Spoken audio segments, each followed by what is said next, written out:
Welcome back, players. I'm Jacko36Cancel, and this is Coco the Weiss Cat. And you know something? It's been a long time since Sword Art came out. In fact, what is it now? Over 10 years? There's no question, no matter how you feel about Kirito and his ridiculous harem and unbreakable plot armor, that SAO defines a generation of anime and anime fans.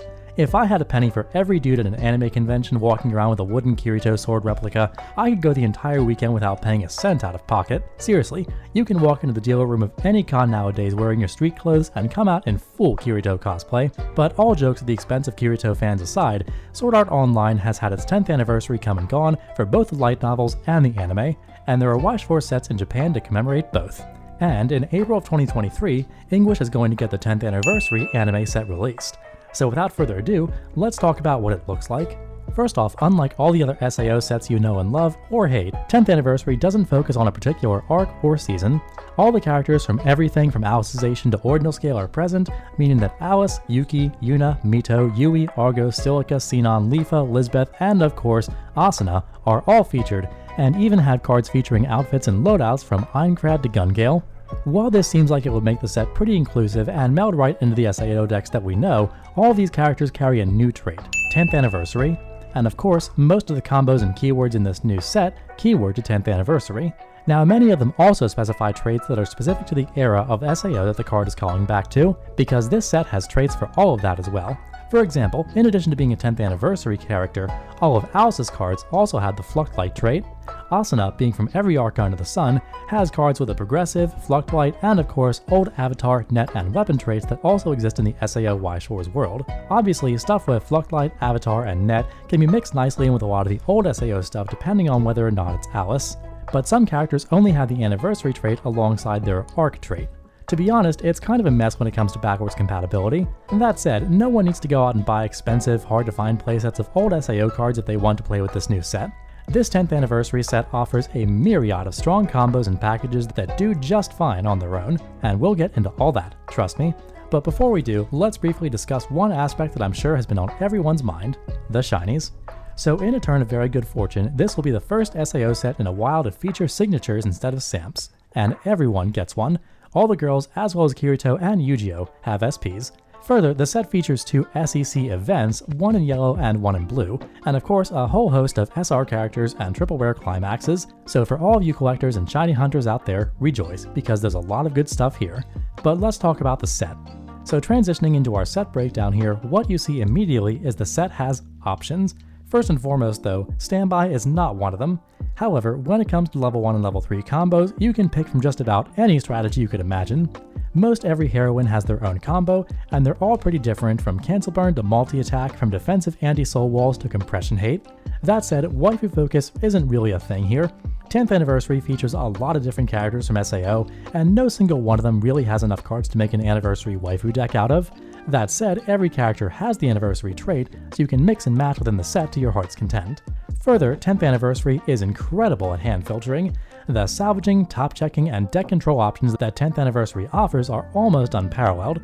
These range from events to level 0s to combos that are incredible at finding exactly what you need. And at the top end, pretty much any finishing strategy you could ask for is here. So really, the sky's the limit. Now, charts and summaries are one thing, but as we know, nothing is better than just letting the cards speak for themselves. So that said, let's jump in and see what 10th Anniversary is all about. And there's no better place to start with some solid level 0s. Undefeated Super Swordsman Yuki has 2 great abilities on one card. First, when you play her from hand, if the opponent has 1 or less characters in their center stage, you can put a cost 0 character they have into their waiting room. This is really designed to punish runners and other great openers. And second, when she's reversed, you can top check 3 and add a climax to hand and pitch a card. So not only can she really swing the level 0 game, she gives you even more chances to find your level 1 combo and set up. Just like Yuki, this card is well-rounded and super strong. Speaking of super strong level 0s with multiple abilities, Mysterious Smile Administrator also fits the bill. On play, you can swap a card from your level zone with one in your waiting room. This is great for color fixing, and since we know the 10th Anniversary has some experience mechanics, this really helps them stay consistent. And second, you can, as an act ability, place her in your clock and top check 4 for level 1 or higher card. Again, this fixes for red if you want, but mostly gives you access to top check for what you need, including the great events that SAO has access to. And speaking of events, let's talk Brainstormers. Argo Information Broker lets you play events without meeting their color requirements, meaning that as long as you have her on the field, you can pretty much run any event from the SIO sets, regardless of color. She's a tap self-salvage brainstormer that also gives a character plus 1k when you play a climax. This is a lot of amazing text on one card, and we're definitely setting a trend here. Party Dress Sordelina is another example. On play, each player, if they have 5 or more cards in memory, choose 4 of them and then put the rest in their waiting room, and this can really hurt decks that rely on memory for compression and character abilities. Her second ability is that as an act, you can pay 1 and put her in the waiting room, as well as shuffle 2 characters from your waiting room back into your deck, and then you salvage a character. The ability to both salvage and reshuffle on one card is extremely powerful, especially for what we're going to see at level 1 and 3. But on that note, why don't we move to level 1, as there's a lot to talk about. So I heard you like level 1 combos. Man, does 10th Anniversary have combos, but for the sake of brevity, I'll do a quick run through here. First in yellow, we have Dignified Strength Asana. On attack with combo, you can choose a character in your waiting room and add it to your hand, or add it to stock. If you put it in stock, she gets plus 2k, potentially making her 9k with the climax in play. In green, there are 3. Yuki has an on-attack top check 5 add a character or her green event, which can salvage the Mother's Rosario climax. Mito has one, where on attack with 2 or higher experience, you discard a card and then top check 3 and add all characters or a specific event to your hand. And finally, there's a combination of all the Santa outfit girls where on attack, you pitch a card and then mill the top card of your deck and salvage an X or lower character, where X is the milled card's level, twice. In red, Elizabeth has a character that gets a power boost on play, and on attack can give one of your characters the ability to bounce to hand when it's front attacked. And in blue, Xenon has a combo where on climax play you can either give her double trigger for free, or on attack D-level an opponent's character. So to be clear, this is a lot. And of course, you have a wide variety of triggers to choose from when considering what combo to build your deck around. Further, 10th Anniversary gives us 3 pretty decent events at level 1. First, a game of death risking your life can be played without meeting the color requirements and lets you salvage a character. Then you reveal the top card of your deck, and if it's a level 0 or lower character, you put it into your stock. Second, Floating Castle Einkrad mills 4 cards from the top of your deck. You can then salvage an X or lower character where X is the number of soul triggers you milled like this. Finally, in blue, Ousization is a new event where you search out a character and put that event in memory. This is the same profile as Anti-Magic Mask and Slime. So as we see, level 1 and 10th Anniversary not only offers a myriad of combos, but some great hand filtering events. It has practically endless ways to get what you need. However, level 1 in 10th Anniversary also has something pretty different: a Brainstormer. This Alice is a global 500, and on play you can shuffle 2 characters back into your deck and then give something on your opponent's stage minus 1k. The Brainstorm ability is to pay 1 and put the top 3 cards of your deck into your waiting room. Then if you milled a 2-1 Alice this way, you can choose one of that Alice and put it on the stage from your waiting room. So obviously you're supposed to shuffle in the 2-1 target after milling your deck out with various events, top checkers, and other tools the 10th Anniversary offers so that you can execute this combo easily. And speaking of combos, that 2-1 Alice is the climax combo you'll be using if you're using this Brainstormer Alice. So moving to level 2, let's see what that is. A loud voice that echoes in the battlefield Alice is a 2-1 6k that gets plus 1k for each other character you have. Her combo is that when you play her climax, you choose up to 1 character in your waiting room to add to hand, and up to 1 to add to stock. So to summarize, you play the 1-0 Alice Brainstormer that can reshuffle these 2-1s into your deck, use the Brainstorm to get them onto the stage at level 1, and then play the combo and immediately salvage 1 and stock 1. Oh, and with the combo they swing at 11k plus. And you can have 3 of these out, stock 3, and salvage 3, and fill the stage with bodies that are 10k or bigger across turns the moment you hit 1-0. And if that doesn't seem pretty busted to you, then I don't know what game you've been playing. Some will think back to the Pachin combo from Tokyo Revengers, and yeah, this is pretty similar, only it gets you hand in stock. I could talk about how busted this combo is forever, but let's move on to some other interesting stuff at level 2. 10th Anniversary has a 2-1 Asana backup that lets you pay 1 and salvage a copy of itself when you use it. It also has a 2-2 5500 backup just in case you need that massive power boost. Further, it has access to a 2-1 free fresh that costs 2 when you play the character. And then there's that 2-1 event that salvages Mother's Rosario and also gives a character plus 2k that can be added to hand by the Yuki combo. Further, in the promo packs, SIO 10th Anniversary does have access to a 2-3 anti-damage counter just like the money counter from Ordinal Scale but with a different name. And finally, Xenon has a 2-1 Brainstormer that rests 2 and deals X damage, where X is the number of climaxes you hit. And that was a fast rundown, but we need to move to level 3 because there's a lot to cover. First up, let's visit an early play, and get ready for this one. 1000 Year Journey Asana gets -1 level if you have 4 or more characters, and on play, you can pitch a card to heal to stock. Also, when you cancel damage during her battle, you can return her to your hand. I also love healers that cost 1 stock that I can play over and over. The next one isn't an early play, however, with her level 0 you can bring Yuna out early.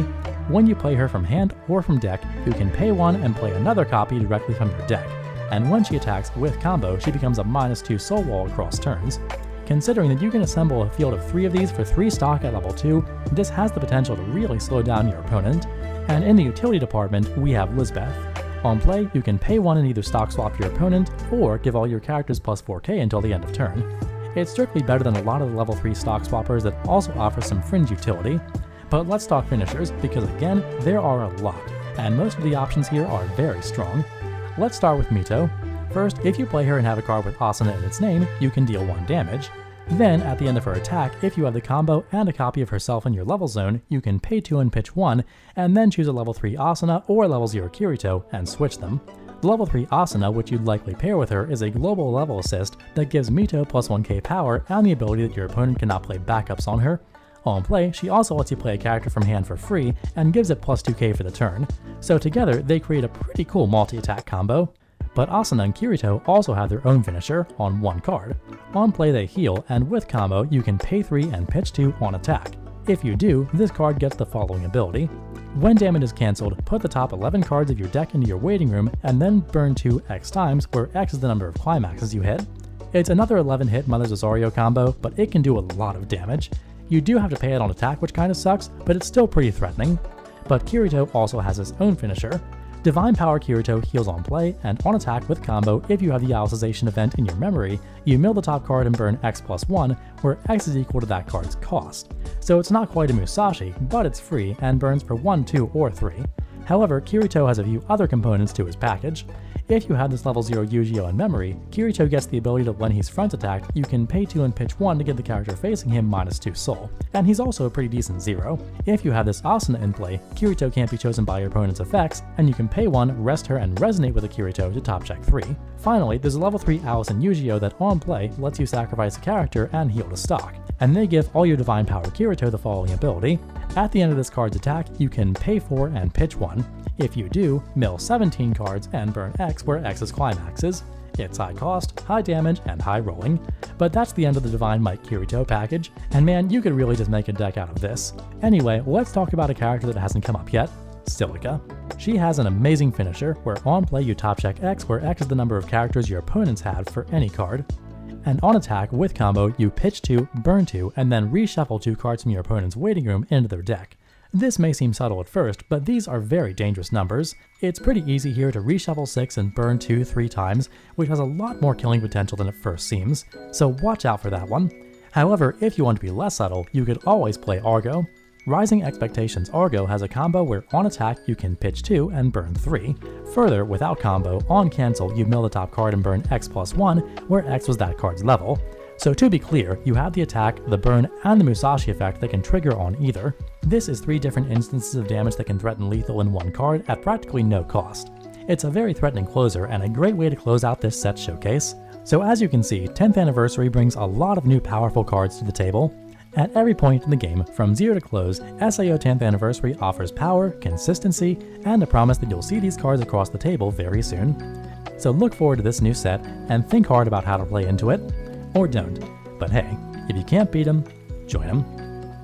And as always, thanks for watching. Peace.